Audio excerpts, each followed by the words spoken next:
Kumekuwa na mwendelezo wa vyombo vya dola vya ulinzi na usalama kuendelea kuwakamata viongozi wetu, wanachama wetu na Watanzania wengine tu katika maeneo yao mbalimbali, aidha sehemu za kazi au wanawavizia njiani, na mbaya zaidi wakati mwingine wanapokwenda kuwakamata manyumbani mwao, wasipomkuta mhusika wanawachukua baadhi ya wajumbe kwenye familia hizo. Jambo hili halikubaliki na jambo hili si sahihi kabisa.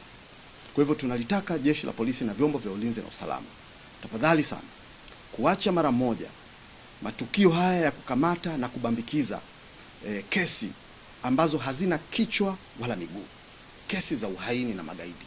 Unafahamu, mimi mtu akiniambia gaidi, kichwani kwangu inakuja taswira ya Osama bin Laden. Kichwani kwangu inakuja picha ya Boko Haram. Sasa Mtanzania gani ni gaidi hapa jamani? Nifa huyu binti mfanyabiashara. Nifa ni mhaini? Nifa ni gaidi? Mtanzania gani huyo amefanya uhaini, ugaidi? Kwa nini tunatengeneza mambo ya kufikirika na kuleta taharuki na kusababisha mtanziko mkubwa katika jamii ya Watanzania? Tunaisihi serikali, ikiwemo pamoja na kuachiliwa wale wote waliokamatwa kwa idadi ambayo tunajulishwa ni kati ya 1700 mpaka 2000. Watu hawa waachiliwe kwa sababu hawana ugaidi wowote, hawana uhaini wowote. Watu hawa ni Watanzania. Kilio cha Watanzania ni vyema kisikilizwe, na ninaisihi serikali, hiki ndicho kipindi, wasome kwa mara nyingine tena maandishi ya ukutani, wasikilize Watanzania kile wanachokitaka. Hoja ya 7 ni hoja ya serikali kugeuza haki za wananchi kuwa uhalifu.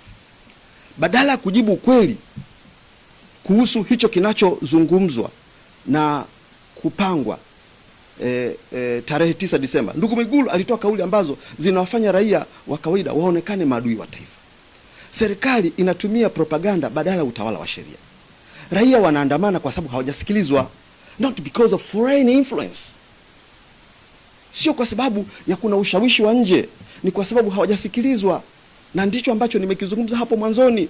Kwa hiyo kuwaingizia uhalifu, kuwaingizia uhaini ni jambo baya sana.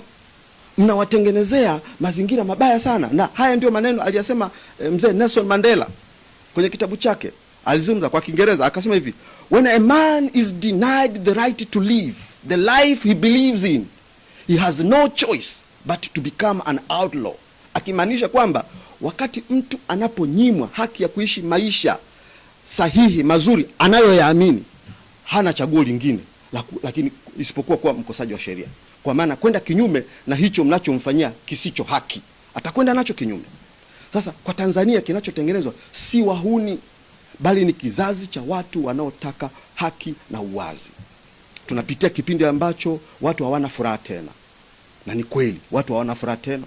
Watu wanaitwa wahuni, watu wanadai haki zao, watu wanaitwa wahuni. Taifa halina furaha, taifa linaomboleza. Na jambo hili linanikumbusha neno la Mungu kwenye Mithali 29 mstari wa 2: wenye haki wakiwa na amri watu hufurahi, bali waovu watawalapo watu huugua. Ni dhahiri taifa hili linaugua, na katika kuugua huku hatuhitaji bla bla, hatuhitaji ujanja, hatuhitaji kujifanya kuwa smart wa maneno, na kwamba unaweza ukawapanga Watanzania kama ni makondoo na misukule ambao unaweza ukawa manipulate kwa narrative za uongo. Tunaendelea kutengeneza maumivu mioyoni, na neno hili lipo pia katika Quran sura Ash-Shura 42 aya 42, ikisema hivi: hakika njia ya lawama ni juu ya wale wanaowadhulumu watu na kutenda katika nchi bila haki.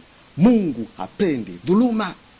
Nikumbushe tena serikali hii, Mungu hapendi dhuluma. Mungu hapendi dhuluma.